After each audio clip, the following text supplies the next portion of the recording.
Well, here's an update on my LT1 project. Got the different front clip on the truck, the newer one.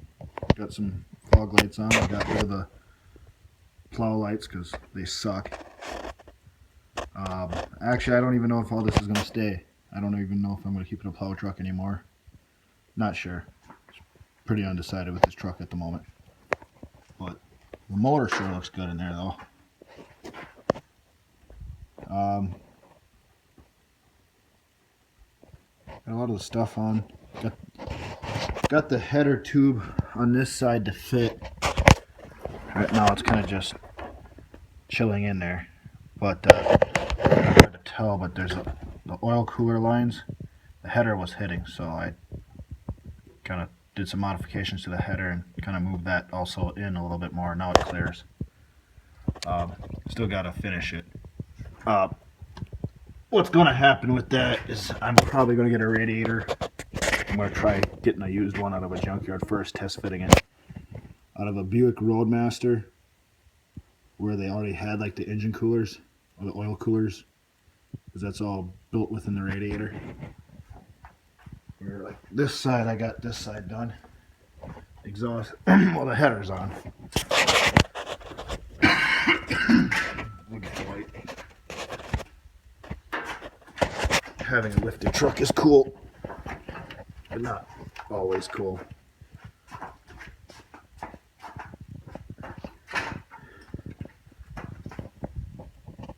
New temp sensors in it. I got a new knock sensor down on the bottom. So all that's there. Most of the harness is plugged in. Currently figuring out, or trying to figure out, the oil pressure switch. Crawl in here in a second.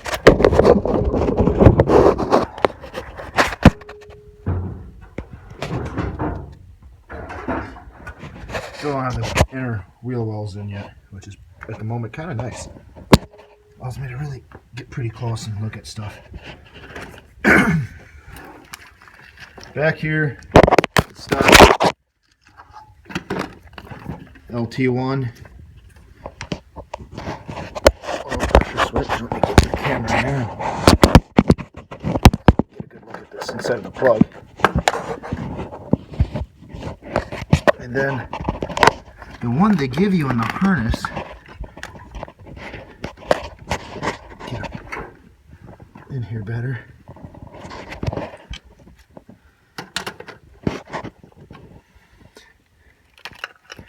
Is right here.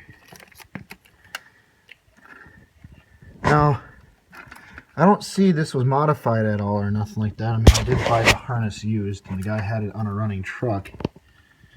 But right here, oil pressure, and that's not the same plug. So I gotta figure that out yet.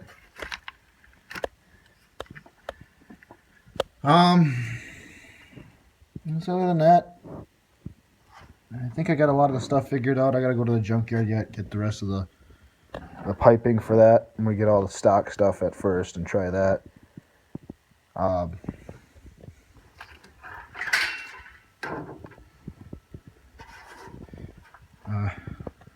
Let me crawl back up. Alright. Over here is there's that plug there.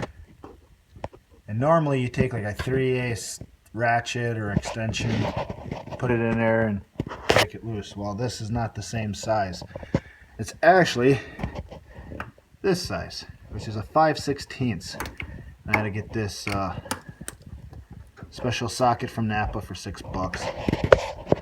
I know when I went in there, the guys are like, do they even make that? I'm like, yeah, they do. And it actually fits perfect.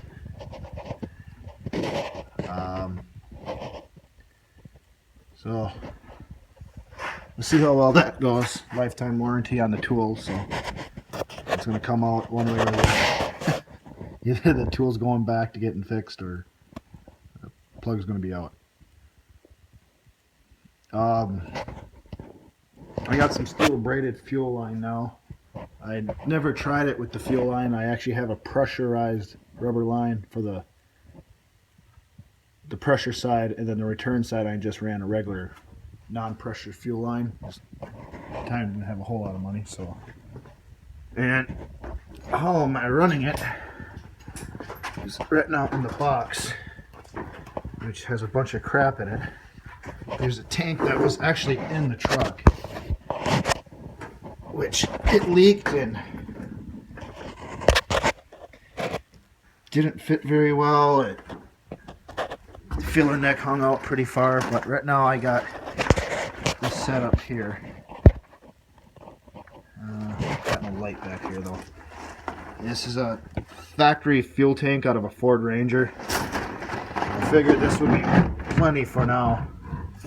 Got a new fuel hose for it and top part, because it's actually two hoses. One's actually the vent hose for when you fill it up, which makes it frustrating because it goes from like a 2-inch to like a 4-inch.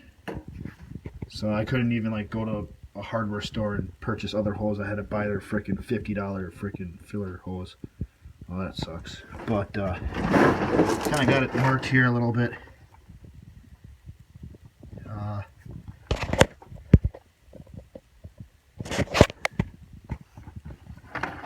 Right here is the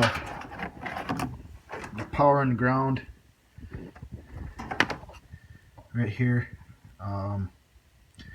And the other two wires, I'm assuming one's got to be for the sending fuel level.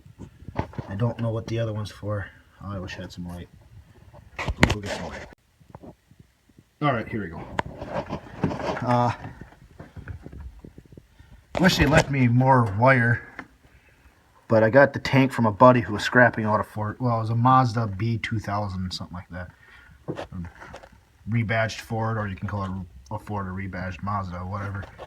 But they didn't give me much for going off for wires. But it'll have the proper fuel pressure to the rails, so, or a little bit more, but that's what the regulator's for. So I'm hoping this tank will run this engine. New filler neck hose. And then this is the side coming out. This is the side going back in. Like I said, this is